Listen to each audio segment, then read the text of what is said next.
Hello everyone, स्वागत है आप सभी का लॉ एंड जुडिशरी क्लासेस में। आज हम बात करेंगे एक नए सब्जेक्ट के बारे में जो कि है हमारा ट्रस्ट एंड इक्विटी, है ना। यानी कि जिसको हम लोग बोलते हैं साम्य न्याय और विधि। ठीक है, तो चलिए शुरू करते हैं आज के अपने इस लेक्चर।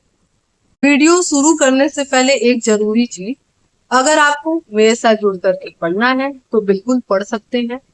और इसके लिए जो है बहुत सारे बैचेस चलाए जाते हैं, जैसे कि आपके एलएलबी के सेमेस्टर के लिए, ठीक है, रिकॉर्डेड बैच चलाए जा रहे हैं जो मात्र 1,000 रुपए में है। और अगर उसका केवल और केवल आपको पीडीएफ लेना है सेमेस्टर का, एक सेमेस्टर का, तो मात्र 500 रुपए में फीस। और अगर आपको मेरे साथ 1-to-1 पढ़ना है एलएलबी के सेमेस्टर के लिए तो उसकी कीमत 5,000 रुपए है। ठीक है, 5,000 रुपए रखी गई है, चाहे आप ऑनलाइन पढ़े या ऑफलाइन। ठीक है, वैसे ही यूपी एपीओ जुडिशरी की मंथली बैचेस चलाए जाते हैं मात्र 700 रुपए में। और अगर आपको यूपी एपीओ के लिए केवल प्री को टारगेट करते हुए पढ़ना है तो उसकी कीमत मात्र 5,000 रुपए रखी गई है, जिसमें हम लोग पूरी तरीके से सारे पांचों जो आपके पेपर हैं उसको कवर करेंगे, प्लस जीके जीएस को भी कवर करेंगे। ठीक है, और अगर आप यूपी पीसीएस, स्टेट पीसीएस या यूपी एसआई, आरओ के लिए पढ़ना चाहते हैं लॉ के पेपर या जीएस, तो उसकी भी फीस मंथली मात्र 500 रुपए रखी गई है।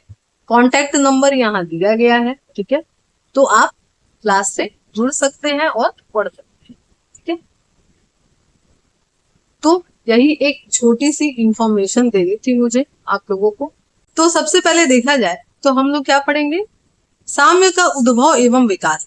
क्योंकि भाई किसी भी जो आपके अधिनियम है यानी कि कोई भी कानून है, सबसे पहले उसके बारे में हम लोग को क्या जानना चाहिए कि भाई उसका उद्भव यानी कि वो आया कैसे और उसका विकास कैसे हुआ, है ना।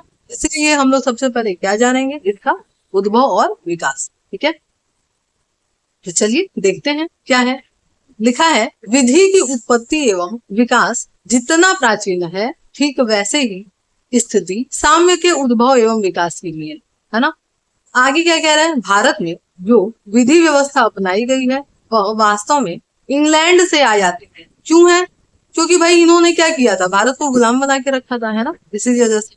आगे क्या कह रहा है, और यह इंग्लैंड के रोम में आ जाती, यानी इंग्लैंड में कहाँ से आया, तो रोम से आया। ठीक, अतः ऐसी स्थिति में साम्य को निम्नलिखित शीर्षकों के माध्यम से समझा जा सकता है। कैसे कैसे, पहला कह रहा है आपका रोम में साम्य का विकास कैसे हुआ, फिर इंग्लैंड में कैसे हुआ और फिर भारत में कैसे हुआ। ठीक है, तो पहला क्या कह रहा है, रोम में साम्य का विकास।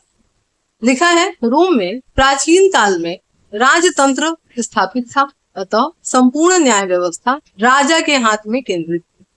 रोम में जो विधि व्यवस्था अपनाई गई थी वास्तव में राजतंत्रात्मक थी। ठीक है, क्या था, राजा का शासन था वहां पे। ठीक, आगे क्या कह रहा है, तत्कालीन विधि व्यवस्था में प्रचलित विधियां अत्यंत कठोर थी। अब इसका पीछे रीजन क्या है, क्योंकि इसका क्या किया जाता है, अक्षरशः पालन, यानी कि जैसा है एज इट इज वैसा उसका पालन किया जाता था, तो कठोर तो होना ही है। आगे क्या कह रहा है कि अधिकारों के प्रवर्तन के लिए 5 कार्यवाही प्रचलित थी। ऐसी दशा में यदि कोई सिविल अधिकार इन कार्यवाहियों के अंतर्गत नहीं आता था तो उसका कोई उपचार नहीं था। यानी कि जिसके लिए जो है कोई कानून व्यवस्था नहीं था उसके लिए कोई उपचार नहीं होता था, है ना। आगे कह रहा है, इसीलिए मतलब इस प्रकार की कठोरता को कम करने के लिए क्या किया गया, आपके 366 ईस्वी में प्रोवेटरों की नियुक्ति की गई। ठीक है, और मुख्य न्यायिक मजिस्ट्रेट के समान ही ये क्या होते थे, प्रोवेटर होते थे। आगे क्या लिखा है, इन्हें सर्वोच्च न्यायिक शक्ति प्राप्त थी, यानी कि पूरी तरीके से इनको न्यायिक शक्ति प्राप्त थी। और इस प्रकार की शक्ति प्राप्त हो जाने पर विधियों का निर्माण करना, इनमें संशोधन करना और प्रवर्तन करना किनके हाथ में आ गया था, प्रोवेटरों के हाथ में। ठीक है, आगे क्या कह रहा है, जब ये जो प्रेटर थे अपना पद ग्रहण करते थे तो वो क्या करते थे, आज्ञा पत्र जारी करते थे। और इस आज्ञा पत्र में आगामी वर्षों में जो भी नियम कानून बनाए जाएंगे उसका उल्लेख होता था, जिसका प्रभाव पूरे 1 साल तक रहता था। ठीक है, साल भर तक रहता था। और उसके बाद होता क्या था कि कभी कभी जो है वो उसमें अपने आज्ञा पत्र में संशोधन भी कर सकता था। ठीक है, अमेंडमेंट भी कर। क्लियर है? आगे क्या कह रहा है, रोम का साम्राज्य धीरे धीरे विकसित हुआ, होता जा रहा था। अब बाहर के व्यापारी भी क्या होने लगे, आने लगे। ठीक है, रोम में। तो अब जब माफ कीजिएगा, बाहर के व्यापारी आने लगे वहां पे, तो अब हुआ क्या कि ये जो पर्यटक जो नियम बनाते थे वो तो केवल रोम के व्यक्तियों पे लागू होता था। तो प्रश्न उठा कि भाई अब जो है ये जो बाहर वाले हैं उनके ऊपर कैसे लागू किया जाए इसको। ठीक है, कैसे इनके ऊपर लागू किया जाए। तो लिखा है ना यहाँ पे कि क्या गैर नागरिकों पे भी लागू किया जाए, कैसे लागू होगा। ठीक है, तो ऐसी स्थिति में क्रिएटरों ने अधिकारों एवं अनुतोषों की एक सूची तैयार की, जो कि किस पे बेस्ड था, प्राकृतिक न्याय पे बेस्ड था। ठीक है, और यह वास्तव में साम्य का ही एक विषय था। यानी कि बाद में क्या किया गया कि नेचुरल जस्टिस देने के लिए दोनों लोगों पे क्या कर दिया गया, उस कानून को अप्लाई कर दिया गया। ठीक है, नेक्स्ट, इंग्लैंड में साम्य का विकास। हम लोग रोम का पढ़ लिए, अब हम लोग किसका पढ़ रहे हैं, इंग्लैंड का। क्या लिखा है, इंग्लैंड में एडवर्ड फर्स्ट के शासन काल में भी विधि प्रचलित थी, जिसे सामान्य विधि न्यायालयों द्वारा क्या किया गया, बनाया गया। ठीक है, और ये कितने तरीके से, 3 तरीके से। पहला राज्य न्यायालय है ना, जिसको हम लोग किंग्स बेंच कहते हैं। उसके बाद सार्वजनिक कथित न्यायालय था, उसके बाद राज्य कोष न्यायालय। 3 तरह के न्यायालय थे, तीनों ने क्या किया था, इसका निर्माण किया था। आगे कह रहे हैं एडवर्ड फर्स्ट के शासन काल तक विधि सामान्य विधि के एक निश्चित रूप से धारण कर ली चुकी थी। उपरोक्त तीनों न्यायालय के अतिरिक्त शासन का एक प्रशासकीय विभाग भी था, जिसे हम सचिवालय के नाम से जानते थे। और इस सचिवालय का जो प्रधान था वो क्या कहलाता था, चांसलर। ठीक है, प्रारंभ में वह न्यायाधीश न होकर के सम्राट का प्रधानमंत्री था, है ना। और साथ ही साथ क्या करता था, साथ ही साथ परिसर का सर्वोच्च सदस्य भी होता था। ठीक है, किसका, जो आपके राजा होते थे। आगे क्या कह रहा है कि चांसलर लेख जारी करने की शक्ति रखता था, और कोई भी व्यक्ति जो सामान्य विधि के अंतर्गत वाद संसिद्ध करना चाहता था तो उसे विहित शुल्क दे करके लेख प्राप्त कर सकता था अपने पास। यानी कि लेख जारी करने का पावर किसको था, चांसलर को। ठीक है, आगे क्या कह रहा है कि इस प्रकार के लेखों को की संख्या अत्यंत सीमित थी। ठीक है, यदि क्षेत्राधिकार नहीं था तो ऐसे व्यक्ति को उपचार भी नहीं मिलता था, है ना, उपचार विहीन हो जाता था कि भाई अगर क्षेत्राधिकार नहीं है तो उनको उपचार नहीं मिलता था। ठीक है, लेकिन बाद में नियम बदला। आगे क्या लिख रहा है, हेनबरी ने लेखों की उस उपयोगिता पर व्यंग करते हुए कहा है कि विधि की एक सरिता जिसका उद्गम चांसरी था, वह बहकर एक ऐसे जलबंध में पहुंच गई थी जिसके रक्षक साम्य विधि के न्यायाधीश होते थे, और दूसरी ओर केवल एक चंद तथा सूक्ष्म धारा ही निकल पाती थी। सामान्य विधि की कठोरता को कम करने के लिए क्या किया गया, बाद में कई सारे अधिनियम और कानून बनाए गए जो कि निम्न थे। कौन कौन से, वेस्टमिनिस्टर का द्वितीय परिनियम जो आपका 1205 ईस्वी में आया। और क्या हुआ उसमें कि जो चांसलर को और क्या किया गया, नए लेख जारी करने की शक्ति दे गई। ठीक है, पहले एक सीमित था, अब क्या किया गया, ज्यादा लेख जारी करने का शक्ति दे दिया गया। आगे क्या कह रहा है, एडवर्ड सेकंड की सन 1334 में घोषणा की गई, और जिसके अंतर्गत चांसलर को और अधिक क्या कर दिया गया, अधिकार दिया गया, जिसके माध्यम से चांसलर विधिक अनुतोषों के जो आपके अनुपलब्धता की दशा में क्या करता था, सामयिक अनुतोष देता था। अगर उसके संबंध में कोई कानून नहीं है तो सामयिक अनुतोष यानी कि उपचार देता था। ठीक है, आगे आपका 1474 में साम्य के स्वतंत्र न्यायालय का गठन किया गया, यानी कि अलग से एक न्यायालय बनाया गया, और अब चांसलर अपने नाम से कार्य करता था वहां पे। ठीक है, धीरे धीरे क्या हो रहा है, चांसलर की शक्ति बढ़ाई जा रही है। फिर कह रहा है ऐसा न्यायालय साम्य का न्यायालय या कोर्ट ऑफ चांसरी कहा जाता था। ठीक है। फिर क्या हुआ, 16वीं शताब्दी में चांसलर के अधिकार में और अधिक वृद्धि कर दी गई। अब साम्य का न्यायालय दुर्घटना, कपट, विश्वासघात जैसे मामलों का भी देखने लगा और इस प्रकार से जिन नियमों का विकास हुआ वे साम्य एवं शुद्ध अंतःकरण के नियम बन गए। ठीक है। अब फिर क्या हुआ, 17वीं शताब्दी आई। इस युग में क्या है, रूपांतरण का युग है। पादरी लोग ही क्या होने लगे, चांसलर कहलाने लगे। लेकिन अब यह पद धीरे धीरे विधि विशेषज्ञों के हाथ में जाने लगा, यानी कि जो विधि के ज्ञान करता थे, जो उसको जानते थे, उनके हाथ में जाने लगा। ठीक है। जैसे कि आपके जो है एल्स मोर डेक्कन है ना, आदि जो भी हैं वो चांसलर बने। फिर इस शताब्दी के सबसे महत्वपूर्ण चांसलर कौन थे, नाटिंगम। ठीक है। फिर क्या हुआ, 18वीं शताब्दी आई और साम्य अपने विकास की चरम पे पहुंच गया। अब इसे विधि प्रतिवेदनों तथा पाठ्य पुस्तकों में भी शामिल किया गया, यानी कि वही लोगों को पढ़ाया जाने लगा, समझाया जाने लगा कि साम्य है क्या। ठीक है, क्लियर है। चले आगे। अब हम लोग क्या देखेंगे, भारत में साम्य विधि की स्थिति। क्या लिखा है कि भारत में साम्य का इतिहास उतना ही पुराना है जितना इंग्लैंड का है ना। अब इसमें जो है कुछ पॉइंट दिए गए हैं। जो पहला पॉइंट क्या है कि हिंदू विधि में साम्य का विकास। क्या लिखा है, वास्तव में भारत में साम्य का उद्भव का इतिहास हिंदू काल से ही प्रारंभ होता है। याज्ञवल्क्य ने कहा है कि जहां युक्ति तथा मूल न्यायालय में विरोध हो, ठीक है, भाई विरोध होता है तो इस कंडीशन में होगा क्या, तो इस कंडीशन में जो है साम्य को ही क्या दिया जाएगा, अधिमान्यता दिया जाएगा। ठीक है, साम्य के नियम। आगे मुस्लिम विधि में साम्य, ये क्या कह रहा है, मुस्लिम विधि में साम्य विधि को एक महत्वपूर्ण स्थान दिया गया है और मुस्लिम विधि में इन शास्त्रों को इतिहासन कहा गया है। ठीक है, स्वयं पैगंबर साहब जो लोग थे उन्होंने अपने मुंह अज्जब से पूछा कि तुम अपने विनिश्चय किस प्रकार से अवधारित करोगे। विनिश्चय यानी कि निर्णय। तो वो क्या बोला कि पहले जो है क्या करेगा, पहले तो नियम वगैरह से उत्तर देगा। ठीक है, ग्रंथ से, नियम से। फिर अगर ग्रंथ और नियम से काम नहीं चलेगा तो जो पैगंबर दृष्टांत दिया है यानी कि एग्जाम्पल से करेगा। उससे भी नहीं हो पाएगा तो अपनी बुद्धि का यूज करेगा। ठीक है, यही बोला है।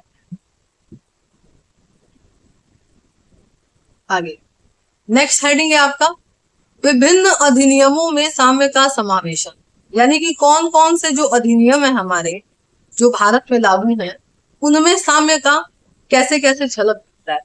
जैसे कि आपका स्पेसिफिक रिलीफ एक्ट है जिसको हम विनिर्दिष्ट अनुतोष अधिनियम बोलते हैं, है ना, उसके अंतर्गत भी साम्य का झलक है, यानी कि साम्य के बारे में पता चलता है। फिर आपका क्या है, इसमें जो है आपके जो विलोकन, परिशोधन या व्यादेश है वो सब में जो है क्या मिलता है, साम्य का जो है साम्य के बारे में पता चलता है। वैसे ही जो आपका भारतीय न्याय अधिनियम है जो हम लोग को पढ़ना है आगे, इसमें आपका साम्य न्यास और सद विवेक पे आधारित है। फिर कह रहा है संविदा विधि, जो आपका संविदा विधि यानी कि कॉन्ट्रैक्ट एक्ट हम पढ़े हैं, इसका जो सेक्शन 64 है और 65 वो भी किस पे बेस्ड है, साम्य के नियम पे बेस्ड है। फिर आपका टीपीए है यानी कि ट्रांसफर ऑफ प्रॉपर्टी एक्ट जिसको हम संपत्ति अंतरण अधिनियम बोलते हैं, इसका धारा 48, 51 और 53 वो भी पूर्णतः किस पे बेस्ड है, साम्य के नियमों पे बेस्ड है। क्या जब हम टीपीए पढ़ाएंगे तो इस एक एक सेक्शन को बताएंगे कि क्या है। ठीक है, चलिए अब नेक्स्ट क्वेश्चन है हमारा और देखा जाए तो नेक्स्ट टॉपिक है ये। क्या लिखा है, साम्य का क्षेत्राधिकार या स्थिति। ठीक है, कि भाई जुरिडिक्शन कहाँ तक है तो और उसकी स्थिति क्या है ना, सिचुएशन क्या है उसकी। तो क्या कह रहा है कि साम्य का उद्भव वास्तव में विधि के प्रतिद्वंदी के रूप में नहीं हुआ है, यानी कि भाई इसका झगड़ा करने के लिए नहीं हुआ है, उसके अनुपूरक के रूप में हुआ है। ठीक है, और इस संबंध में साम्य विधि यह कहती है कि जहां सामान्य विधि उपचार प्रदान करने में सक्षम होती है वहां साम्य विधि हस्तक्षेप नहीं करती। भाई अगर पहले से ही उपचार प्रदान किया जा रहा है किसी कानून में तो साम्य विधि की क्या जरूरत है। हाँ, वहां पे वो अप्लाई होगा जहां पे जो है आप उपचार नहीं दे रहे हैं किसी कानून में, वहां पे साम्य विधि का यूज किया जाता है। ठीक है, क्लियर। अब कह रहा है कि उपयुक्त के आधार पे साम्य के विभिन्न क्षेत्राधिकारों में विभाजित किया जा सकता है। कैसे, पहला है आपका अनन्य क्षेत्राधिकार। ये कहता है कि ऐसे मामले जिनमें साम्य विधि किसी प्रकार का उपचार प्रदान नहीं करती है, तब क्या किया जाएगा, अंतःकरण के द्वारा ऐसे मामले साम्य उपचार प्रदान करती थी। इस प्रकार का क्षेत्राधिकार साम्य का अनन्य क्षेत्राधिकार कहलाएगा। ठीक है, क्लियर है। नेक्स्ट, समवर्ती क्षेत्राधिकार। क्या लिखा है, यह क्षेत्राधिकार क्षेत्र ऐसे मामले में लागू होता है जिसमें उपचार प्रदान करने का अधिकार सामान्य विधि के न्यायालय और साम्य विधि के न्यायालय दोनों को प्राप्त। ठीक है, तो ऐसी दशा में वादी को यह विकल्प रहता है कि वो कौन से वाले में जाकर के अपने मामले को सुनवा सकता है। ठीक है, कि उसको साम्य न्यायालय चुनना है या सामान्य न्यायालय चुनना है ना। क्लियर है। और एक केस भी है इस पे, कोल वर्सेस होम का। क्या लिखा है इस बात में, वादी ने प्रतिवादी के विरुद्ध उसके द्वारा प्रकाश में अवरोध पैदा करने पर क्या किया गया था, वाद संस्तुत किया गया। प्रकाश का अधिकार एक विधिक अधिकार है, किंतु इसका प्रवर्तन साम्य के न्यायालय द्वारा भी कराया जाता है। तो क्या हुआ कि प्रतिवादी को वादी के प्रकाश के अवरोध पैदा करने से रोकने के लिए आदेश जारी किया गया। प्रतिवादी ने ऐसे आदेश अवधारित किया कि जहां कोई विषय समवर्ती क्षेत्राधिकारों के क्षेत्र में आता है, समवर्ती यानी कि दो जगह जा सके, और वादी के विधिक उपचार की प्रार्थना की गई हो और उसे उसी अवस्था में सामयिक उपचार प्रदान किया जा सकता है। जब वादी ने विधिक अधिकार प्राप्त कर लिया है और क्षतिपूर्ति के रूप में उसको मिल चुका है, तो वो सामयिक आदेश से व्यादेश प्राप्त नहीं करेगा। भाई अगर आप एक बार जा चुके हैं किसी न्यायालय में और विधिक उपचार प्राप्त कर लिए, तो आपको सामयिक उपचार थोड़े ही दिया जाएगा, कहीं एक ही जगह जाइए। ठीक है, यही कह रहा है। क्लियर है। नेक्स्ट है आपका टॉपिक, सॉरी माफ कीजिएगा, हेडिंग। क्या लिखा है कि सहायक क्षेत्राधिकार, है ना। ये क्या कह रहा है कि इस प्रकार के अधिकार क्षेत्र के अंतर्गत साम्य सामान्य विधि के न्यायालय की सहायता करता है। ठीक है, यानी कि उसकी सहायता के लिए है, जिसे कि पर्याप्त विधिक उपचार क्या हो, प्रदान किया जा सके किसी व्यक्ति। और इस प्रकार के मामले में सामान्य विधिक प्रक्रिया के दावों को दूर करने के लिए की जाती है। भाई साम्य विधि है क्या, कि जहां पे किसी व्यक्ति को कोई उपचार नहीं मिलता है वहीं पे साम्य विधि आता है ना। तो जब पहले से उपचार मिला है तो साम्य विधि क्यों आएगा, और जहां पे दोनों हैं वहां पे आपकी मर्जी, आप इसमें जाकर के अपने उपचार को लेते हैं। ठीक है, यही बता रहा है फिर ले देखे साम्य विधि। क्लियर है। ठीक है, अब भाई ये दोनों जो है लॉन्ग आंसर टाइप क्वेश्चन बनते हैं, और जो हम पहला टॉपिक पढ़ाए उससे तो बनता ही बनता है। ठीक है, तो बहुत अच्छे से उसको तैयार कर लीजिएगा। ठीक, अब हम लोग क्या देखेंगे, साम्य के सूत्र देखेंगे। ठीक है, टोटल 12 सूत्र हैं और ये एग्जाम में आते हैं। ठीक है, तो अगर आपका तैयार है, और एग्जाम के टाइम जो है हम बता देंगे कि कौन कौन से इंपॉर्टेंट है आपके। ठीक है, लाइव वीडियो लेकर के आएंगे यूट्यूब पे। ठीक है, और उसके बारे में हम बता देंगे कौन कौन से इंपॉर्टेंट क्वेश्चन है, और मेरा दावा है कि जो हम बताएंगे वो आएगा। ठीक है, इतना कॉन्फिडेंस है हम। ठीक है, चलिए, और अगर जो है, अगर किसी को कोई डाउट होता है, मान लीजिए रिकॉर्डेड लेक्चर है, वन वे ट्रांजेक्शन है, कि भाई आपके जो है वन वे बात कर रहे हैं, ऐसा तो है नहीं कि आप सामने से मुझसे बात कर रहे हैं, क्वेश्चन पूछ रहे हैं, है ना।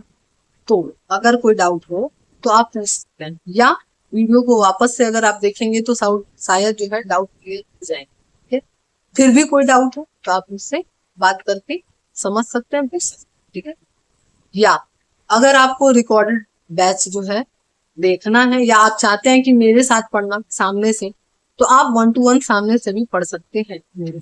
हाँ, उसके कॉस्ट थोड़े से ज्यादा है, 5000, कोई ज्यादा नहीं है। अगर आप पढ़ना चाहें तो 6 महीने का 5000 कुछ नहीं होता है। तो अगर आप पढ़ना चाहें तो सामने से पढ़ सकते हैं। हाँ, क्लास में क्या होता है कि भाई वन वे नहीं रहेगा, 2 वे रहेगा, कि भाई दोनों साइड से आप भी क्वेश्चन कर रहे हैं, मैं भी बता रही हूँ ना। तो जिसको पढ़ना है ऐसे ही कर सकते। ठीक है, चलिए हम लोग ना ये शुरू करते हैं रूल। ठीक है, जो सूत्र है हमारे, क्या लिखा है, पहला, साम्य किसी अकृत्य को उपचार विहीन नहीं रहने देगा। ठीक है, यानी कि अगर किसी के साथ कोई अकृत्य हुआ है तो साम्य का न्यायालय क्या करेगा, उसको उपचार दिलाएगा। ठीक है, ये क्या है। हाँ, अब इसका अर्थ क्या है, तो अर्थ लिखा है कि साम्य का यह सूत्र अत्यंत महत्वपूर्ण है कि प्रत्येक व्यक्ति कुछ अधिकार को धारण करता है और उनका उपयोग और उपयोग करता है, और यदि कोई उसके अधिकार में हस्तक्षेप करेगा तो उसको क्या किया जाएगा, दंडित किया जाएगा। फिर कह रहा है यह सूत्र इस सिद्धांत पे आधारित है कि यदि विधि के अंतर्गत किसी उपचार की व्यवस्था नहीं है तो इन अधिकारों का कोई अर्थ ही नहीं रहेगा। भाई अगर आप अधिकार दिए हैं और उसके उल्लंघन पे कोई उपचार का व्यवस्था नहीं है तो ऐसे अधिकार को देने का क्या फायदा, है ना, यही कह रहा है। तो इसके लिए क्या होगा भाई, नियम तो यही है ना कि जहां अधिकार है वहां उपचार है ना, यूबी जस्ट ईबी रेमेडियम, है ना, मैगजीन वही कह रहा है भाई जहां अधिकार है वहां उपचार है। अगर आप अधिकार दे रहे हैं तो उपचार भी कीजिए, है ना। और आप जब टॉट पढ़ रहे होंगे, है ना, कृत्य विधि, तो उसमें आप लोग ये पढ़े होंगे और ये केस भी पढ़े होंगे, एसबी बनाम वाइट का केस, ठीक है, लिखा है ना एसबी बनाम वाइट का केस। अब इस केस में हुआ क्या था, तो इस केस में कोई व्यक्ति था जिसको वोट देने के अधिकार से रोक दिया गया था। भले ही वोट देने वाला जीत गया, फिर भी हुआ तो इसके विधिक अधिकार का उल्लंघन, तो इसको उपचार दिया गया, है ना। जहां हम लोग पढ़े थे इंजूरिया साइन डेमनो, है ना, यानी कि बिना हानि के क्षति, है ना, वही वाला है, याद आया। चलिए आगे दूसरा क्या कह रहा है, विधि में अनुप्रयोग, यानी कि इसका यूज क्या है विधि में। तो लिखा है भारतीय विधि में इस सूत्र को पर्याप्त महत्व दिया गया है और इसके कुछ उदाहरण भी निम्नलिखित है। जैसे जो आपका स्पेसिफिक रिलीफ एक्ट है ना, विनिर्दिष्ट अनुतोष अधिनियम के अंतर्गत संविदा का विनिर्दिष्ट अनुपालन कराने के लिए, ठीक है, या परिलोकन या परिशोधन के लिए। फिर न्यास विधि के अंतर्गत भी व्यवस्था है, और सीपीसी यानी कि सिविल प्रक्रिया संहिता की जो धारा 151 है वो न्यायालय को अंतर्निहित शक्ति देती कि जब जो है कोई उपचार नहीं है तो न्यायालय क्या करेगा, अपने बुद्धि और विवेक से न्याय देगा। अब है परिसीमा यानी कि लिमिटेशन, परिसीमाएं। क्या कह रहा है, यह सूत्र निम्नलिखित दशा में लागू नहीं होगा। कब नहीं होगा, नैतिक अधिकारों के अतिक्रमण करने पे नहीं होगा, है ना।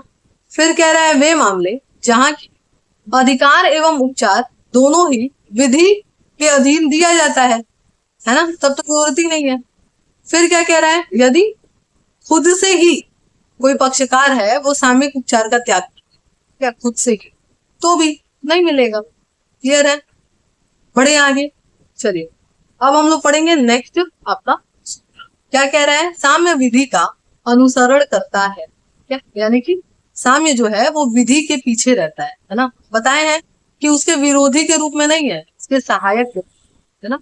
क्या लिखा है, साम्य का उद्भव विधि के उपबंधों का पालन करने के लिए हुआ है, न कि उसके बंधों का उल्लंघन करने के लिए, है ना। मैकलैंड ने कहा है कि साम्य का उद्भव विधि के उपबंधों का पालन करने के लिए हुआ है, न कि उसका प्रतिबंधी के रूप में, यानी कि भाई उसके कॉम्पिटिटर के रूप में नहीं है, ठीक है। आगे क्या कह रहा है, अतः साम्य विधि के अनुपूरक के रूप में कार्य करता है ना, अनुपूरक के रूप में यानी कि उसके सहायक के। अब एक केस है आपका हॉकिंस वर्सेस हॉकिंस का, के मामले में लॉर्ड हार्डवेक ने यह निर्धारित किया कि यह आधार सूत्र न्यास संपदाओं जिनका उद्भव साम्य द्वारा हुआ है, जो विधिक संप्रदायों के प्रशासन के लिए प्रयुक्त होता है, जिससे संपत्ति संबंधी नियमों में क्या हो, एकता बन जाए, इसीलिए क्या हुआ है, नियम को लाया गया। क्लियर है। अब कह रहा है विधि में अनुप्रयोग, तो कह रहा है कि ऐसे मामले जिनमें विधिक संप्रदायों अथवा अधिकारों का एक प्रश्न अंतर्ग्रस्त है और उसके संबंध में साम्य विधि का कोई स्पष्ट और निश्चित नियम नहीं है, तो साम्य सामान्य विधि के न्यायालयों के अभिभूत करने का दावा नहीं कर सकता, चाहे ऐसा नियम कितना भी कठोर और अनुचित क्यों न हो। यानी कि अगर नियम कोई बना हुआ है और वो भले ही कठोर नियम है विधि में, तो वहां पे साम्य विधि नहीं आएगा जबरदस्ती का। केस का नाम है स्ट्रिकलैंड वर्सेस ऑल्ड्रिच। इस वाद में क्या हुआ कि ज्येष्ठ अधिकारी के नियम को मान्य किया गया। इस नियम के अनुसार यदि कोई व्यक्ति वसीयत किए बिना मर जाता है तो उसका जो ज्येष्ठ पुत्र है वो अन्य सभी कनिष्ठ पुत्रों और पुत्रियों का अपवर्जन करके मृतक की संपदा का अधिकारी हो जाएगा, यानी कि उसकी संपत्ति का मालिक हो जाएगा। अब यह नियम देखा जाए तो कठोर है और अन्यायपूर्ण है। भाई कोई बिना वसीयत किए मरा तो सारा संपत्ति बड़े को चला जाएगा, गलत तो है ही देखा जाए, लेकिन फिर भी नियम था। आगे क्या कह रहा है, किन्हीं ऐसे मामले में साम्य को अनुतोष नहीं प्रदान, भाई साम्य तब कूद के नहीं आएगा साम्य का न्यायालय कि नहीं नहीं हम तो अनुतोष प्रदान करेंगे, आओ आओ हम दिला रहे हैं, ठीक है, ऐसा नहीं।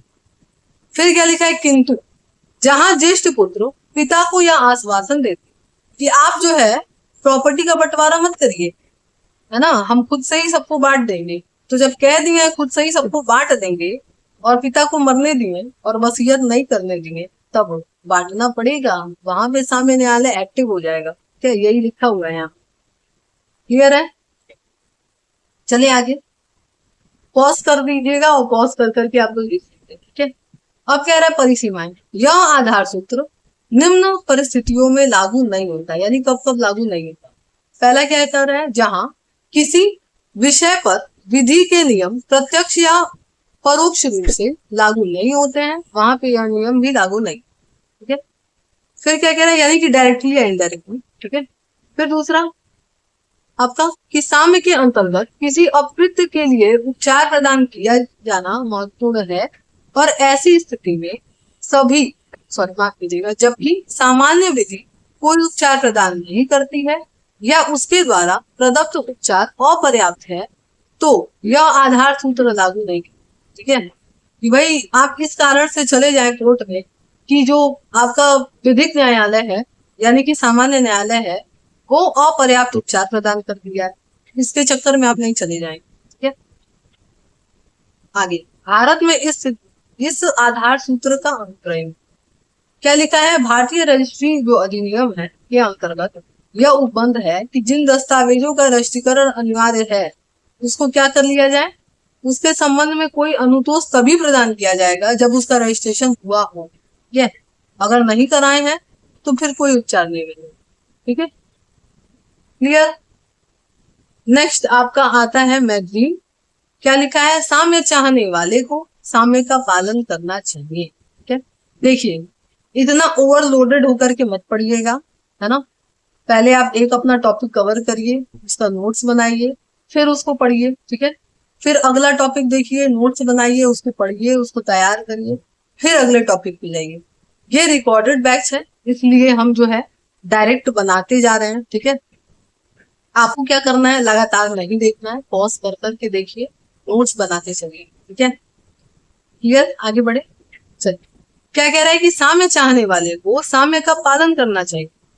क्या लिखा है, साम्य का यह नियम है कि जो भी व्यक्ति किसके समक्ष, साम्य न्यायालय के समक्ष उपचार प्राप्त करने के लिए आवेदन करता है उसका व्यवहार भी साम्य पूर्ण होना चाहिए, है ना, और ऐसा पक्षकार स्वयं साम्य बरते और न्यायपूर्ण कार्य करे, वह साम्य के न्यायालय के समक्ष यह तर्क प्रस्तुत नहीं कर सकता कि सामयिक उपचार मैं चाहता हूं लेकिन उसके लिए जो है मैं साम्य जो है का पालन नहीं करूंगा, ठीक है, ऐसा नहीं हो सकता है। आगे क्या कह रहा है, यह सिद्धांत पारस्परिक संबंध के सिद्धांत पे आधारित है जिसके अनुसार जो कुछ अपना है उसकी मांग की जाए और जो आपका नहीं है उसको छोड़ दीजिए, दूसरे को देने के लिए तत्पर रहिए, ठीक है। आगे विधि में अनुप्रयोग क्या कह रहा है, यह सिद्धांत निम्न अवस्थाओं में लागू होता है, कब कब, अयुक्तयुक्त सौदा या संविदा के मामले में, निर्वाचन के सिद्धांत के मामले में, है ना, ये टीपीए का सेक्शन 35, ठीक है, बंधक के मामले में वो 58 से लेकर गया। उसके बाद क्या है आपका संविदाओं का ये चीज याद रखिएगा, ये जो स्पेसिफिक रिलीफ है ये हर जगह आपको मिलेगी, ठीक है, स्पेसिफिक रिलीफ का आपका सेक्शन वो 64 65 है, संविदा विधि का, है ना, ये भी तो उसको याद रखिएगा। आगे क्या कह रहा है, परिसीमाएं कह रहा है ये जो आधार सूत्र है तभी प्रयुक्त होगा जबकि पक्षकार सामयिक अनुतोष की क्या करे, प्रार्थना करे, यानी कि खुद से आकर के कहे, ऐसे नहीं है कि ऐसे ही कोर्ट कहेगा कि आओ आओ हम देने के लिए रेडी हैं, ठीक है। दूसरा क्या कह रहा है, यह आधार सूत्र तभी लागू होगा जब साम्य वाद की विषय वस्तु से संबंधित है, यानी कि ये जो साम्य है हमारा वो वाद की विषय वस्तु से संबंधित होना चाहिए तब, क्लियर है। बड़े आगे चलिए, नेक्स्ट क्या है हमारा, साम्य की शरण में आने वाले को क्या करना चाहिए, स्वच्छ हाथों से आना चाहिए, ठीक है। गंदे संदे हाथ का मतलब ये नहीं है कि हाथ धो के आना है, ठीक है, इसका मतलब हम बता रहे हैं क्या है कि भाई आप लीगल एक्टिविटी करके ना आए, ठीक है, आप खुद अच्छे भले इंसान, ठीक है। क्या लिखा है कि साम्य यह अपेक्षा करता है कि जो भी उसके समक्ष विचार प्रार्थना करे वह अपने व्यवहारों में गलत न हो, ठीक है, यानी कि उसके खुद के व्यवहार गलत न हो। वास्तव में शुद्ध अंतःकरण के सिद्धांत पे ये आधारित, ठीक है, किस पे? सद्भावना पे, ईमानदारी पे, शुद्ध अंतःकरण, ठीक है। अन्य शब्दों में क्या लिखा है कि इस आधार सूत्र का अभिप्राय है कि जो असाम्य किया है वो साम्य नहीं पाएगा, यानी कि जिसने कुछ गलत किया है उसको जो है इसके अंतर्गत उपचार नहीं मिलेगा, ठीक है। अब इसमें बाट मारो का केस है। इसमें हुआ क्या था हम बता देते हैं कि राज्य मार्ग पे क्या किया गया, दो लोगों ने मिल करके किसी को लूट लिया और लूट करके क्या किया, धन वगैरह एक साथ जमा करते थे। अब उसमें से कोई क्या किया कि उसके साथ गलत कर दिया, पैसा ले करके भाग गया या नहीं दिया, तो यही चले गए कोर्ट में, ठीक है। एक तो लूट किए हैं, पर तो हिम्मत देखिए, कोर्ट चले गए कि उससे दिलवाइए लूट का पैसा। कोर्ट बोला यहाँ पे कि भाई तुम खुद ही जो है इलीगल एक्टिविटी कर रहे हो, उल्टा उनको पकड़ के सजा दे दिया गया, ठीक है। और दंडित भी, यहाँ लिखा है ना अवैध कार्य था और साथ में दंडित भी किया गया। भाई एक तो आप लूट करके आए हैं और हिम्मत देखिए आपका, आप चले आए, है ना, तो सामान भी नहीं मिला और उल्टा दंड भी अलग से मिला, ठीक है। यही कहा है कि भाई आप स्वच्छ हाथ से आइए तो आपको मिलेगा, खुद ही इलीगल काम करके आ रहे हैं तो कहाँ से मिलेगा, उल्टा दंड अलग मिल जाएगा, ठीक है। आगे क्या कह रहा है, इस आधार सूत्र का क्षेत्र अत्यंत व्यापक है, इसका प्रयोग निम्न मामलों में किया जाता है। किसमें किसमें? न्यास के अंतर्गत आभार एवं दायित्व के मामले में, संविदाओं का विनिर्दिष्ट पालन, ये तो हर जगह है ना। फिर क्या कह रहा है, व्यादेश और विखंडन के मामले, ठीक है। अब कह रहा है परिसीमाएं, यह आधार सूत्र अत्यंत सीमित रूप से प्रयुक्त होता है, यह वादी के प्रत्येक प्रकार के असामयिक आचरण पर प्रयुक्त नहीं होता, यह सिर्फ कदाचार संबंधी मामलों में लागू होता है, ठीक है। कदाचार यानी कोई कुछ गलत किया है उसी मामले में, क्लियर है। आगे बढ़े, चलिए नेक्स्ट क्या कह रहा है, विलंब साम्य को विफल कर देगा, ठीक है। क्या कह रहा है कि यह आधार सूत्र इस सिद्धांत पे आधारित है कि साम्य जो है जागरूक की मदद करती है, आलसी की नहीं, कि सोते हुए का मदद नहीं किया जाता है ना, जो अपने अधिकारों के प्रति जागरूक है उसी का मदद किया जाएगा, ठीक है। आगे क्या कह रहा है, अर्थात जो व्यक्ति अपने अधिकारों की प्रार्थना के लिए अवधि परिसीमा द्वारा विहित है उसके बीच में जाने पर ही अधिकार जो है मिलेगा, नहीं तो नहीं मिलेगा। अगर कोई टाइम लिमिट लगा हुआ है और अब उस टाइम लिमिट का उल्लंघन कर रहे हैं तो कुछ नहीं होने वाला, ठीक है। जैसे कि क्या लिखा है कि एक क्रेता बी के साथ कपट करता है और संविदा को क्या करता है, विखंडित करता है, ठीक है। यहाँ उसके लिए यह आवश्यक है कि कपट का पता लगते ही तत्परता से आप क्या करें, प्रार्थना प्रस्तुत करें कोर्ट में, ठीक है। और अनुचित विलंब किए बिना क्या करें, अपने अधिकारों का प्रवर्तन कराएं। अगर आप अनुचित विलंब करते हैं तो क्या होगा, कोई बचाव नहीं मिलने वाला, ठीक है, क्लियर है। चलिए अब क्या कह रहा है, विधि में अनुप्रयोग, ये किस पे अप्लाई होता है, तो कह रहा है कि भारतीय परिसीमा अधिनियम के अंतर्गत सभी प्रकार के वादों, अपीलों और प्रार्थनाओं के संबंध में इसको निर्धारित किया गया है। अब लिमिटेशन क्या है कि मान लीजिए कि आप जो है कोई अपराध किए तो उसका टाइम लिमिट लगा हुआ है कि आप इतने दिन के अंदर क्या कर सकते हैं, कंप्लेन कर सकते हैं या कोर्ट में केस कर सकते हैं। अब इसके बाद आएंगे तो नहीं, पता चले कि आज के दिन आपको कोई झापड़ मारा और अब 20 साल बाद जो है केस कर रहे हैं कि आज तो हम नहीं मार सकते या नहीं केस कर सकते, पता चले 2-4 झापड़ और गिरा दे, 20 साल बाद जब हम एकदम सक्षम हो जाएंगे, पैसे वैसे हो जाएंगे, बड़े आदमी हो जाएंगे, तब इसको पर केस करेंगे, तो कोई सुनेगा आपका केस, उल्टा भगा दिए जाएंगे, है ना। वही कह रहा है कि समय रहते आइए, बाद में आएंगे तो नहीं मिलेगा। आगे क्या कह रहा है, एग्जाम्पल कि आर्टिकल आपका 113 के संबंध में, 113 कौन सा, आपका जो लिमिटेशन एक्ट है उसका, ठीक है, के अंतर्गत निर्दिष्ट अनुपालन में 3 साल बंधक की दशा में, यानी कि बंधक अगर आप किए हैं और आपके साथ कुछ गलत होता है तो 3 साल के अंदर जाइए केस करने, या क्या कह रहा है कि 12 साल जो है कब रखा गया है, कोई प्रॉपर्टी से रिलेटेड है, कोई कब्जा वगैरह है, इससे रिलेटेड है मैटर, तो आप जो है 12 साल के अंदर क्या कर सकते हैं, केस को फाइल कर सकते हैं। आगे परिसीमा, इस आधार सूत्र ऐसे मामलों में प्रयुक्त नहीं होता है जिसमें कि परिसीमा अवधि के अंतर्गत उल्लंघित किया गया हो। ऐसे समस्त मामलों में साम्य द्वारा विधि के अनुसरण का प्रार्थना करना स्वीकार करता है। यानी कि लिमिटेशन जो है जहां लगा हुआ है वही एक्सेप्टेबल है, जहां नहीं लगा है वहां नहीं। ठीक है, क्लियर। नेक्स्ट, साम्य ही साम्य है, सॉरी माफ कीजिएगा, समता ही साम्य है या साम्य समता से उत्पन्न होता है। समता यानी कि इक्वालिटी। ठीक है, क्या लिखा है, यह आधार सूत्र इस सिद्धांत पे आधारित है कि साम्य का न्यायालय पक्षकारों को यथासंभव समान दृष्टि से देखता है। यानी कि भाई न्यायालय का काम क्या है कि सबको एक समान देखें, है ना। आगे क्या कह रहा है, वह इस बात की चिंता नहीं करता कि विधि के कठोर नियमों के अंतर्गत एक पक्षकार को दूसरे पक्षकार से अधिक हित या लाभ प्राप्त हो रहा है। इस संबंध में यह भी ध्यान रखना चाहिए कि जिस भाव में समता का साम्य के अंतर्गत प्रयोग किया जाता है उसका अभिप्राय आनुपातिक समता, इसका उद्देश्य संपत्ति एवं हानियों का व्यक्तियों के दायित्वों एवं प्रार्थनाओं के अनुपात में वितरण। ठीक है, वो ये नहीं देखेगा कि किसको ज्यादा लाभ मिल रहा है किसको कम लाभ मिल रहा है, जैसा विधि में नियम है उसी अनुसार काम है। ठीक है, सबको क्या देखेगा, इक्वल देखेगा। ठीक है, आगे विधि में अनुप्रयोग, अब ये किस किस मामले में लागू होता है, अंशदान में, संयुक्त अधिभोग और भूधारण के मामले में, फिर है आपका संपत्ति का आनुपातिक विवरण के मामले में और प्रबंधन के मामले।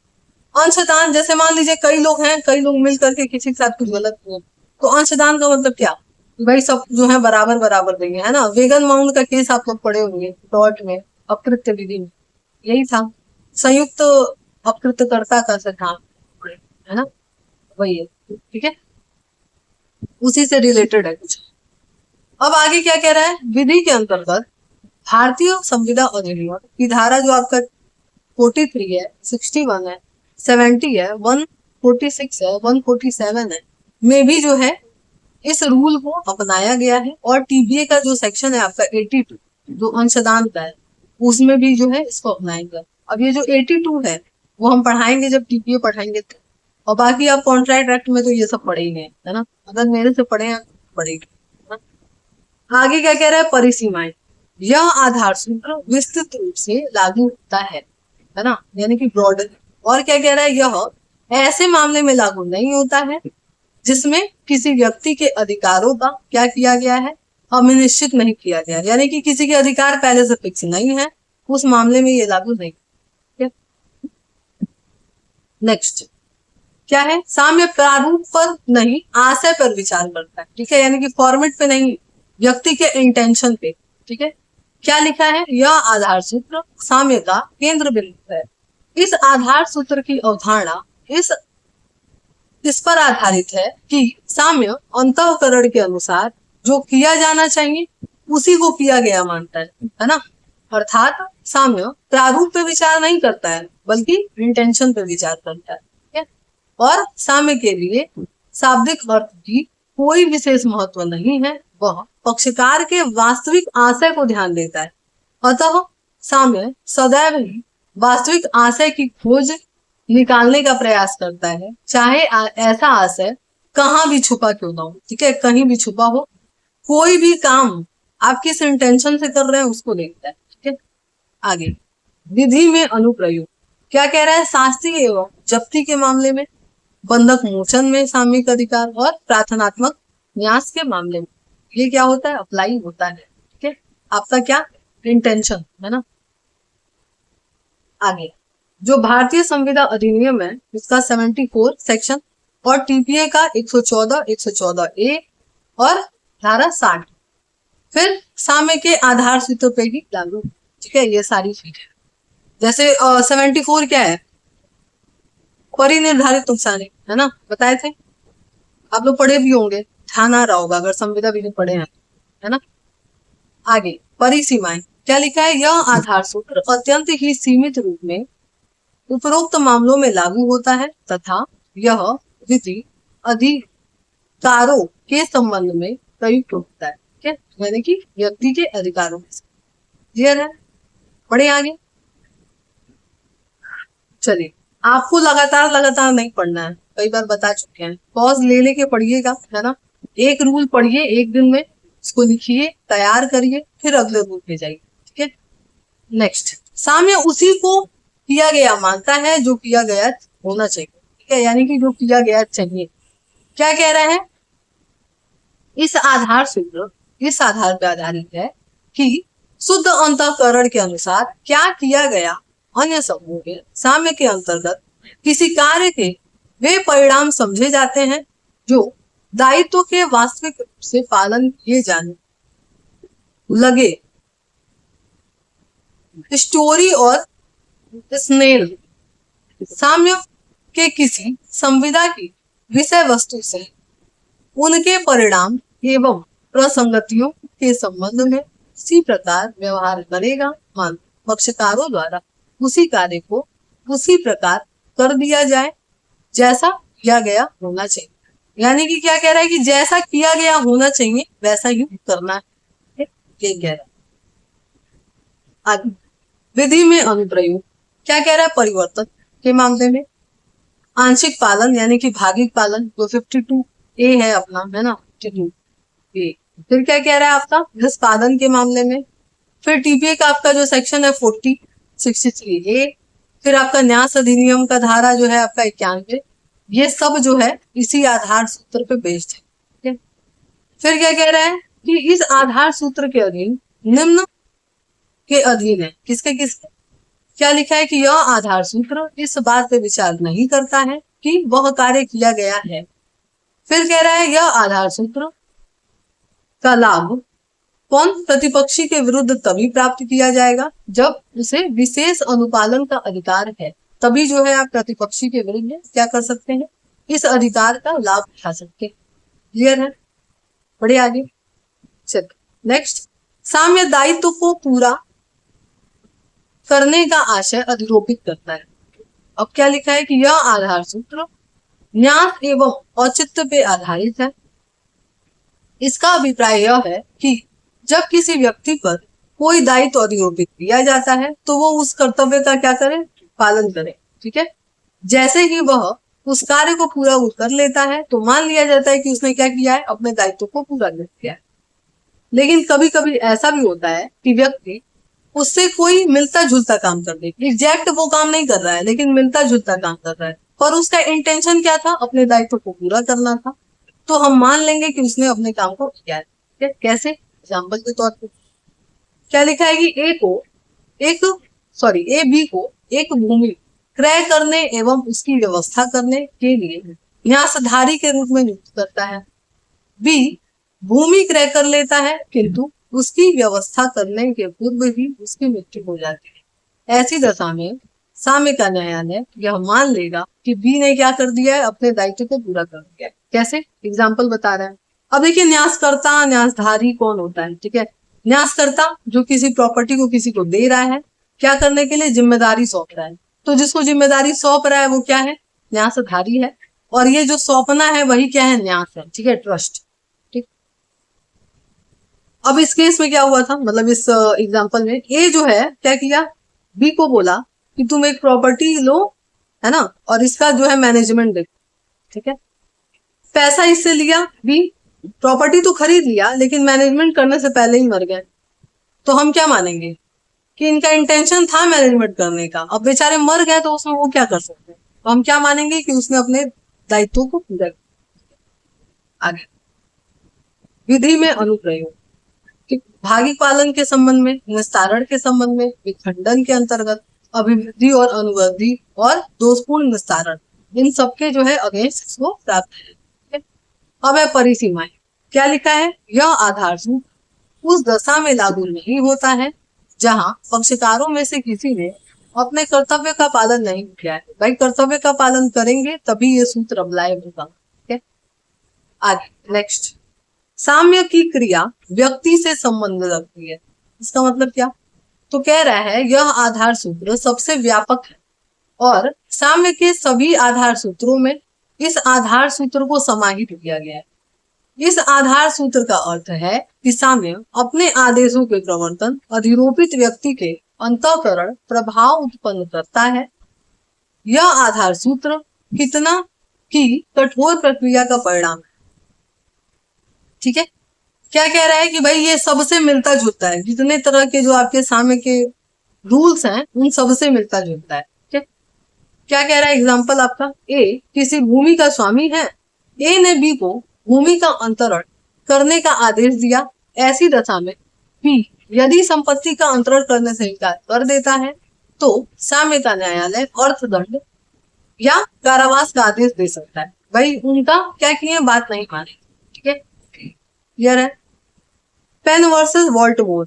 अब इस केस में क्या हुआ?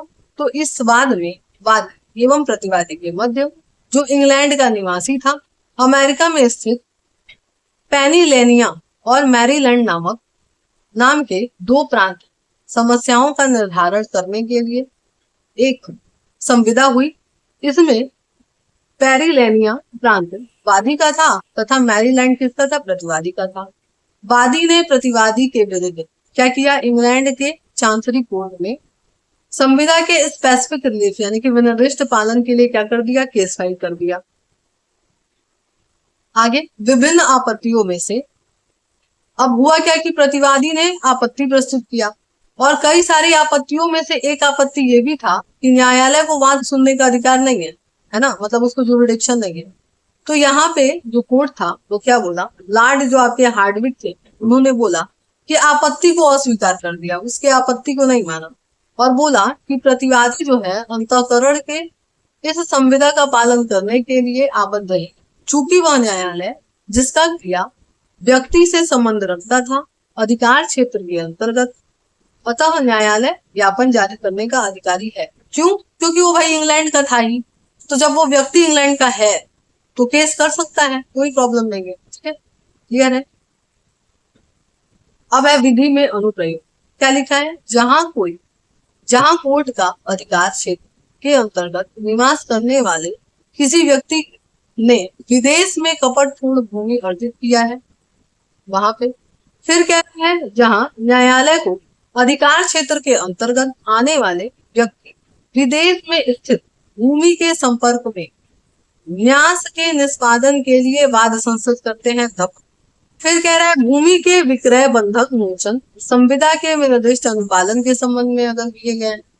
फिर भारतीय विधि में इस आधार सूत्र का व्यापक प्रयोग न होना, अत्यंत सीमित रूप में प्रयोग किया गया है। ठीक है, इस वाले रूल का एग्जाम्पल जैसे कि आपका जो सीपीसी है उसका धारा 16 का परंतु, ठीक है, वो इसी से रिलेटेड है। जब हम सीपीसी पढ़ाएंगे तो बताएंगे, ठीक है, कि अगर आप केस फाइल करना है तो आप कहाँ पे फाइल, तो उसमें बोला गया है कि जहाँ प्रतिवादी कारोबार करता है, लाभ करता है ना, लाभ के लिए काम करता है, जहां वो रहता है वहां पे आप केस फाइल कर सकते हैं। परिसीमाएं क्या लिखा है? प्रतिवादी न्यायालय के अधिकार क्षेत्र में होना चाहिए, पहली कंडीशन। दूसरा, माना गया उपचार सामयिक उपचार होना चाहिए और विवाद के संबंध में होना चाहिए। ठीक है, कि भाई जिस चीज से विवाद है उसी के संबंध। क्लियर है? नेक्स्ट लास्ट आपका जो है आपका ये रूल है। क्या रूल है? लिखा है कि जहां साम्य सामान्य समान हो तो वहां विधि क्या होगा? अविभाज्य होगा। ठीक है, क्या होगा? कानून अविभाज्य होगा। जहां पे साम्य विधि भी है और आपका सामान्य विधि भी है वहां क्या होगा? कानून जो है वो अधिभावी हो जाता है, यानी कि उसके ऊपर आ जाता है। देखा जाए इसका अर्थ क्या कह रहा है? देखिए सारे रूल में कॉमन हेडिंग है, अर्थ है, विधि में अनुप्रयोग है, परिसीमाएं है ना। तो हेडिंग तो आपको याद करना नहीं है, सब में कॉमन है और इस सूत्र से ही पता चल जा रहा है, उसके नाम से ही, और एग्जाम में नाम तो आता ही है। ठीक है, क्या कह रहा है? यह आधार सूत्र पूर्णतः पर यानी पूर्णता पर आधारित है, अर्थात जब किसी किन्हीं दो समर्थित हितों के मध्य विवाद हो तो उनमें से जिस प्रकार के साम्य का अधिकार पहले से होगा उसे क्या किया जाएगा, दूसरे पक्षकार के सामयिक अधिकार को अधिभावी हो। जैसे कि दो लोग को अधिकार है, तो जिसको पहले मिला हुआ है कोई अधिकार, क्या किया जाएगा, उसी को पहले जो है उपचार दिया जाएगा। ठीक है, आगे इस आधार सूत्र को इस प्रकार से समझा जा सकता है कि साम्य विधि का अनुसरण करते हैं। ये तो हम पहले भी देखे हैं ना। आगे विधि में अनुप्रयोग, यह आधार सूत्र का प्रमुख उद्देश्य बिना सूचना के सद्भाव पूर्वक क्रय किए गए मामलों में लागू होता है। यानी कि जो भी सद्भाव पूर्वक आप काम किए हैं उसमें लागू। एग्जाम्पल क्या लिखा है एग्जाम्पल में कि एक व्यक्ति जो संपत्ति का न्यायधारी है और इसे उस संपत्ति का विधिक अधिकार प्राप्त, वह उस संपत्ति का न्याय संपत्ति को क्या करता है, छुपाता है और अपने को सामयिक विधिक अधिकार रखने वाले को बताता है। किसी अन्य सद्भावी क्रेता को उसे क्या करता है, इस बात की जानकारी नहीं है, प्रतिफल लेकर के अंतरित कर देता है, यानी कि बेच देता है। इस मामले में ऐसा सद्भावी क्रेता विधिक हित के कारण सामयिक हित पे अधिभावी है। कैसे, जैसे मान लीजिए हम क्या कह रहे हैं, ये क्या कह रहा है कि ए जो है जिसको न्यासधारी बनाया गया है, ये क्या करता है, बी को कोई प्रॉपर्टी बेचता है, ठीक है, और वो केवल न्यासधारी है, उसको केवल उसको जो है रखने का अधिकार, बेचने का नहीं। लेकिन झूठ बोल करके कि हम उसके मालिक हैं, इसको बेच दिए। और ये जो है गुड फेथ में, यानी कि सद्भाव पूर्वक, उसको नहीं पता था, ये खरीद तो खरीद लिए, तो इनको तो सामयिक उपचार है लेकिन इनको विधिक उपचार है, तो विधिक उपचार अभिभावी होगा और ये इस प्रॉपर्टी के मालिक बन जाएंगे। ठीक है, ये क्या है, क्लियर। आगे इस आधार सूत्र का प्रयोग निर्वाचन, क्रमबंधन, प्रतिसाधन के मामले में किया जाता है। परिसीमाएं क्या कह रहा है, यह आधार सूत्र उन्हीं मामलों में लागू होगा जहां पक्षकार को सामयिक उपचार मिलता है। ठीक है, यानी कि विधिक उपचार के साथ सामयिक उपचार। क्लियर है। नेक्स्ट और लास्ट है आपका रूल। क्या लिखा है नियम, जहां साम्य समान है वहां साम्य की दृष्टि से पूर्व अभिभावी होगा। मतलब क्या है, तो कह रहा है कि यह सिद्धांत पूर्णतः के सिद्धांत पे आधारित है, यानी कि ये भी है। और यह आधार सूत्र दो सामयिक बंधकों में से जिनका वजन पहले, जिनका क्या हुआ है, सृजन पहले हुआ है, उसको क्या किया जाएगा, उसका अधिकार जो है वो क्या होगा, अधिभावी होगा। ये कह रहा है। जैसे कि केव वर्सेस केव के मामले में हुआ क्या कि इस मामले में एक व्यक्ति ने क्या किया, अपनी संपत्ति ए बी सी डी के पास क्या किया, एक के बाद एक बंधक रखा, जिसमें से सी के पास संपत्ति का मूल्य लेकर के बंधक रखा। अतः यहाँ पे वह वास्तविक क्रेता था और उसका अधिकार प्रथम था, लेकिन बी एक ग्राही तथा डी के मध्य को पूर्वतः इस कारण से प्राप्त होगा क्योंकि उसका सामयिक अधिकार दोनों से पूर्व उत्पन्न हुआ है। मतलब क्या है, समझ में नहीं आया हो। देखिए क्या कह रहा है, ए जो है वो क्या किया, सॉरी माफ कीजिएगा, एक्स जो है वो क्या किया, ए बी सी और डी को क्या किया है, बंधक किया है, एक के बाद एक ही प्रॉपर्टी। लेकिन उसमें से सी को जो है पैसा लेकर के बंधक किया है, ठीक है, पैसा लेकर के। तो अब यहाँ पे जो है वो पैसा दे करके किया है, ठीक। तो यहाँ पे जो है सबसे पहला अधिकार किसका आएगा, इनका, सी का। उसके बाद किसका आएगा, ए का आएगा, फिर बी का आएगा, फिर डी का आएगा। ठीक है, वही कह रहा है कि पहले तो इन लोग को बंधक किया गया है ना, तो इन लोग को मिलेगा, लेकिन इसको पैसा लेकर के, तो इसका तो अलग है भाई, ये सबसे पहले जाएंगे, उसके बाद ए का आएगा नंबर, फिर बी का, फिर डी। यही कह रहे हैं। क्लियर है। चलिए अब कह रहा है विधि में अनुप्रयोग, इस आधार सूत्र का प्रयोग अधिकार सूचना के मामले में किया जाता है। संपत्ति अंतरण अधिनियम की धारा जो 48 है वो भी क्या है, इससे जो है सम्मिलित है, मतलब इसी में जो है सम्मिलित। ये ठीक है, क्लियर है। तो यहाँ पे जो है हमारा, हाँ अभी जो है परिसीमाएं भी बचा हुआ है। क्या लिखा है, परिसीमाएं, यह आधार सूत्र उन्हीं मामलों में लागू होता है जहां पक्षकारों को सामयिक अधिकार प्राप्त है। ठीक है, भाई साम्य का अधिकार है तभी होगा, है ना, जाहिर सी बात। क्लियर है। तो यहाँ पे हमारा साम्य विधि कंप्लीट होता है। ठीक है, एक ही लेक्चर में हमने क्या कर दिया, साम्य विधि को कंप्लीट कर दिया। ठीक है, अब हम लोग क्या देखने वाले हैं, न्यास अधिनियम। क्या लिखा है कि न्यास तंत्र अधिनियम, सॉरी न्याय तंत्र अधिनियम। क्या कह रहा है, यह अधिनियम साम्य के क्षेत्र में विशेष महत्व रखता है। सन 1873 और 1875 में न्यास तंत्र के संबंध में 2 अधिनियम पारित किए गए, जिसके पूर्व इंग्लैंड में न्यास व्यवस्था को 2 भाग में बांटा गया। किसमें किसमें, एक साम्य विधि का न्यायालय और एक चांसरी।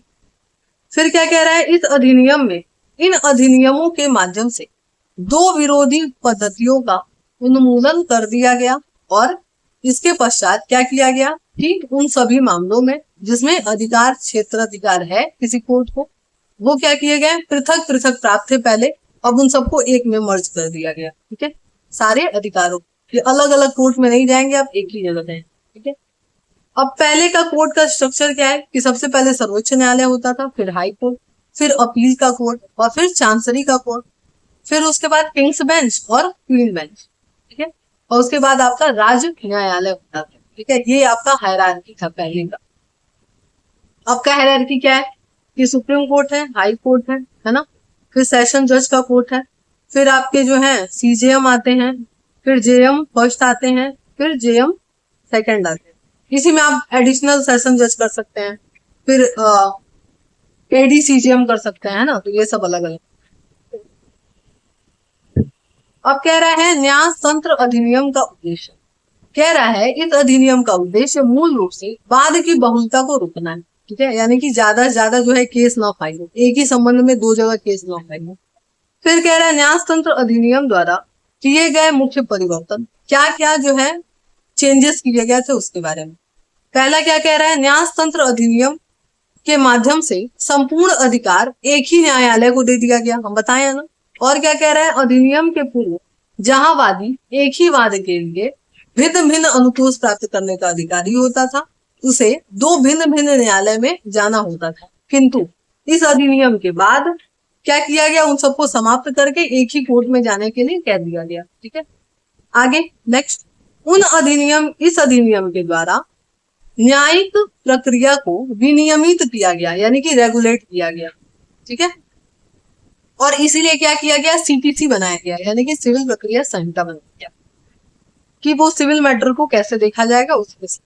आगे, न्यास तंत्र अधिनियम के माध्यम से न्यासों का अवधि सीमा और क्या किया गया, उससे मुक्त कर दिया गया। और अब हितग्राही क्या कर सकता था, अपने न्यासधारी के विरुद्ध भी क्या कर सकता है, केस फाइल कर सकता था और उसको उसके अधिकार से वंचित नहीं किया जाता। ठीक है, क्लियर है।